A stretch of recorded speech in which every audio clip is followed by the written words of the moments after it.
lot is violence in our community. As you've seen, the mayor, with this mayor, violence has risen 70%. Burner rate has gone up that much in the past year.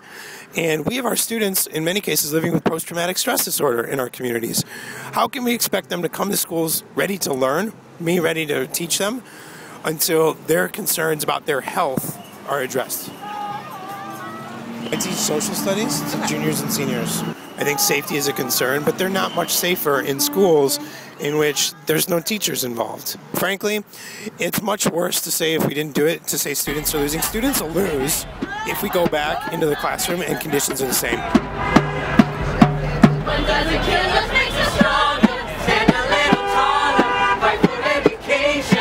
We have one social worker here for 3,600 students. One, which is incredible.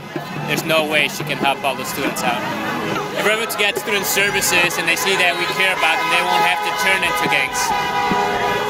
One thing when they turn into gangs is when they feel that they're not getting their needs met at school or in other places, not just school, but in the community as a whole. I think if we're able to have more counselors for them, some of the students that have problems at home might be better served, and we might be able to get them to stay in school. I can honestly say I was kind of one of those kids in my freshman and sophomore year.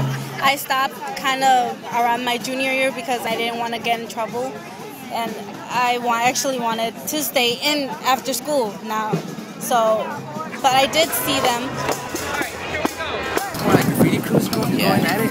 It's always getting into it, but it's like, I mean, I wouldn't know a way to stop it. Maybe like more attention, because I see that in the class. Like I've had classes with some of these students, and in class they don't really get much attention, or they just show like lack of interest or anything. So when they're outside with their friends, like their friends give them a lot of attention and stuff. So maybe I feel like they just need attention. Yeah.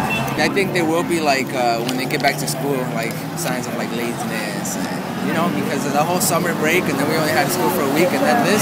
So I feel like they'll come back like without a positive attitude, or just stay home, or just get used to staying home, waking up late. So I don't think it's a good thing. I'd rather be back in school, but like yesterday, I asked most of my friends to come to the strike. Most of them were just like, "Oh no, I have to do stuff, or I have to just sleep." We do have issues with gangs in our schools, and that's not unique to Curie. That's everywhere in this city. That's why it's so important that we have as many clinicians as we're demanding, because we need to make sure that our students are not in schools that treat them like they're prisoners. We have proposed ways to make it cheap for the union to do so, but these are the kinds of things that bring the issues of our communities, our young men mainly, young men and young women, to the forefront, so they can deal with these issues in the way that makes sense for them.